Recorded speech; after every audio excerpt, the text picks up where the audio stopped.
You guys, Washington, D.C. is on the brink of a major transformation in 2025, and it's not just about politics this time. It is all about the booming real estate and development scene. So whether you're thinking of moving here or you're just curious about the city's future, I'm going to tell you that this is not our founding fathers' stodgy little city anymore, and it's not the wild train wreck of a few years ago either. DC is very resilient. Diversity, walkability, and the robust job market are the major drivers of people moving to the area right now. So today I'm going to break down what's coming to DC metro area in 2025 that puts that DC resilience to the test. So I am Melissa Terzis, DC Real Estate Mama, and there's like nobody I know that's doing videos like this on the DC area. I'm out on the streets. I actually go get my own footage. I'm showing you exactly what it's like to live here. I know DC, Maryland, and Virginia inside and out. I go deeper than anybody. So before we jump in, just make sure to hit that like button and subscribe so that you can stay updated on everything that's happening in the DC metro area. All right, so the entirety of the DC metro area has experienced major growth over the past few years. In 2025, we are going to see that trend continue. Things did get dicey for a little bit, but 5 years now post-COVID, DC is like primed to reign as one of the most desirable places to live in the US. Now, what the population data shows us is that locally, people will leave DC and they'll go to the suburbs, and that's what they call domestic migration. But the city and the metro area benefit from a lot of actual migration of people that come here from other areas of the country or of the world. So let's get into what's coming to DC for 2025. First up, let's talk about the economic trends. So I use the word resilient a lot to describe DC. This city, for some reason, just like always bounces back. A changing administration definitely always provides a source of anxiety and chatter for people here. But after every election cycle, things just figure out a way to keep going on business as usual. So while there may have been cutbacks, and we may continue to see more cutbacks in government agencies, plenty of people are still getting jobs and moving here. In fact, some of my clients are getting jobs so quickly that when they're being asked, like, when are you coming here? And the clients have to say, HR hasn't sent me my job offer letter yet. I mean, there's no words at how fast some of this stuff is actually moving already. So government aside, there's also always job growth here, especially in tech, as Northern Virginia has become a huge tech hub. It is the largest electricity using data center location in the world. Investments in tech here just kind of continue unabated. They just keep going. And this is why all areas in DC Metro will see price increases anywhere from like 2% to 10% a year, even in the bad years. And so this kind of leads us into real estate, so let's get to that next. Let's talk about the new residential developments that are coming to Metro DC this year. Now, with the growth of DC and all of those news items about housing shortages, residential development is booming and new neighborhoods are emerging all across the DC metro area. In DC proper, Mayor Bowser announced a plan in 2021 that she wanted to see DC have an additional 36,000 housing units by 2025. Guess what? The district made that goal by mid-2024.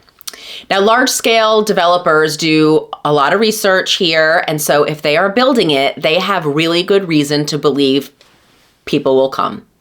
And I hope that they do, because I'm ready for DC to have come back to kind of the cool place that it was really pre-pandemic. Now, DC's high-profile developments for 2025 include, let's start with Buzzard Point revitalization.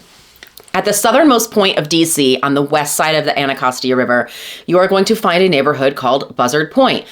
I wish that I had video of my one lone drive that I took through here over 10 years ago, because I was curious what was down in this part of the city.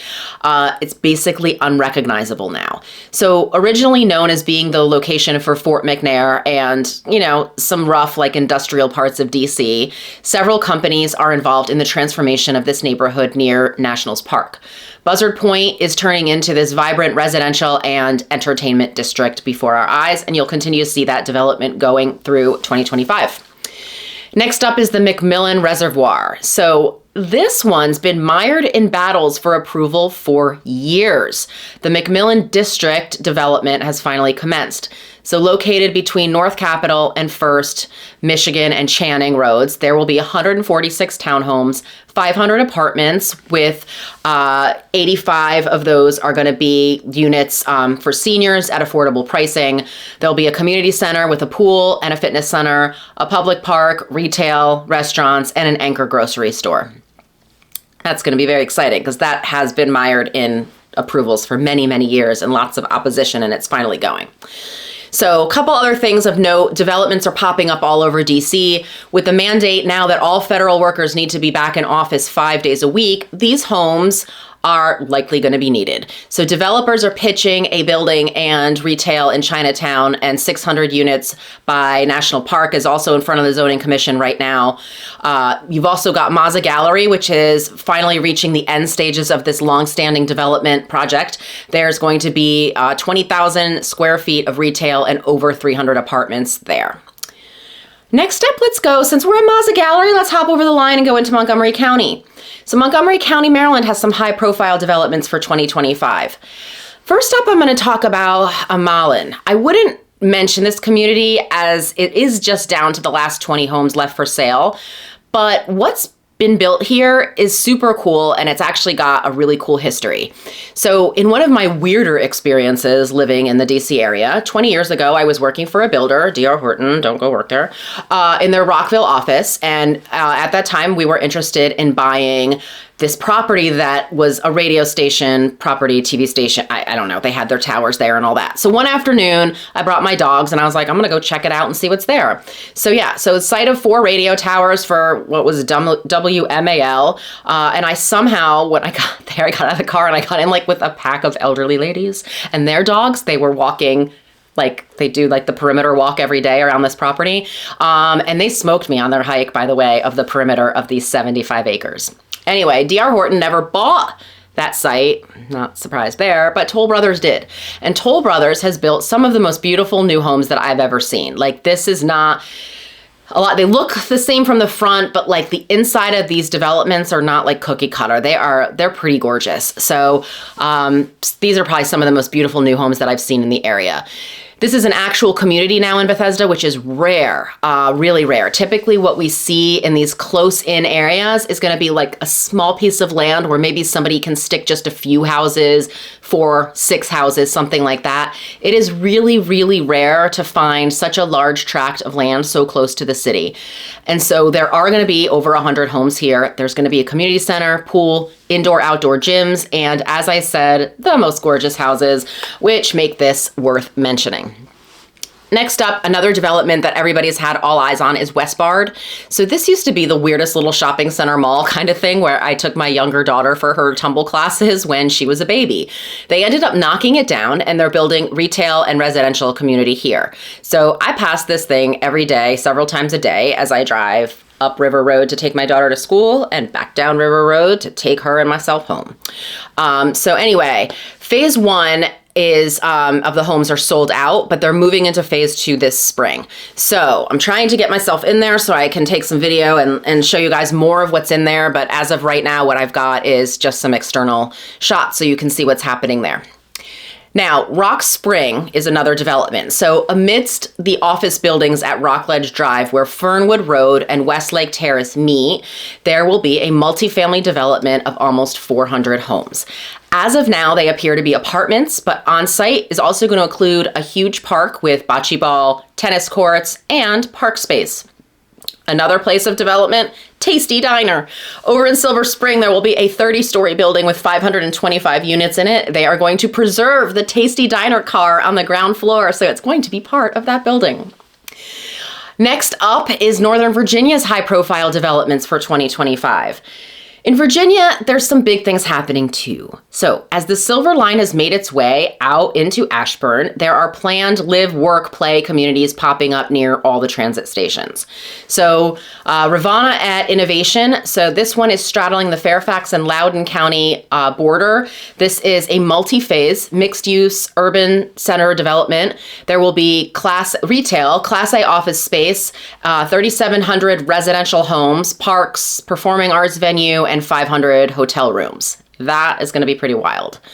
Another really important development to take note of is One Loudoun. This is already a huge urban development with restaurants, shops, office, and residential. Loudoun County has a lot of wealth, and it's projected to continue its growth for years to come. So the next phase of One Loudoun is beginning now with almost 100,000 square feet of retail being added, more office space, and more residential units.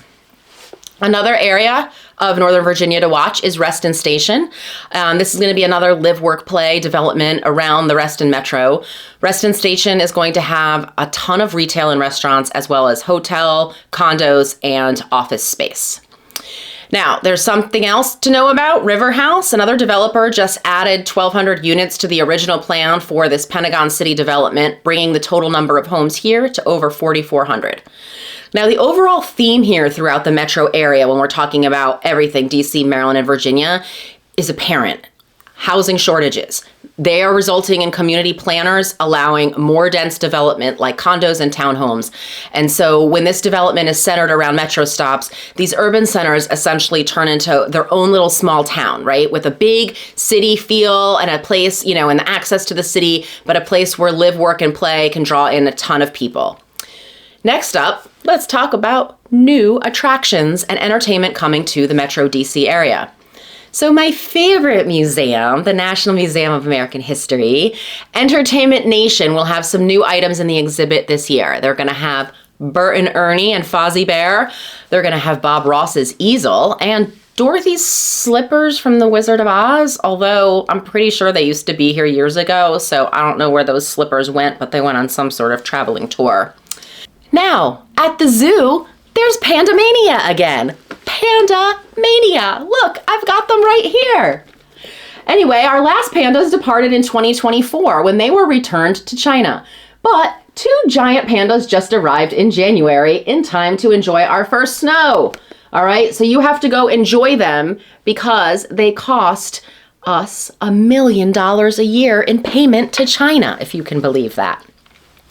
Next up is the Air and Space Museum, which is one of the favorites of many kids and adults.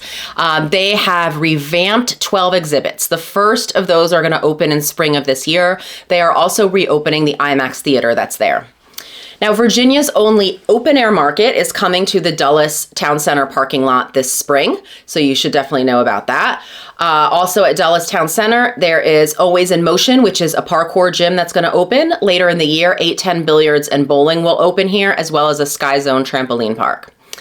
The Kennedy Center in DC is going to have Legally Blonde the musical, Les Mis and the Sound of Music, and the world premiere of Schmigadoon. Capital One Hall will have Chicago. The first ever FIFA Club World Cup is also coming to Audi Field in DC this year. Now, at the new Reston Station development that we talked about before, I will be patiently, or not so patiently, awaiting them to open Putt Shack. It is the first one in the area. The kids, my husband and I, are going to be going there. So mini golf with a twist, you guys. I kind of love it. Level 99 is another place I'm going to go. It's an adult playground, which sounds super sexy, but it's really more nerdy than anything.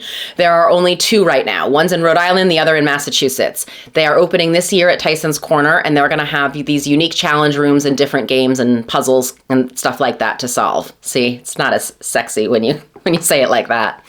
Finally, DC's World Pride Day is going to celebrate the 50th anniversary in DC this year. There are going to be 3 weeks of activities, parades, concerts, and fun. Alexandria is also going to have a Pride Fair as well. So how about new restaurants and food? Well, there's always new restaurants coming to the DC area.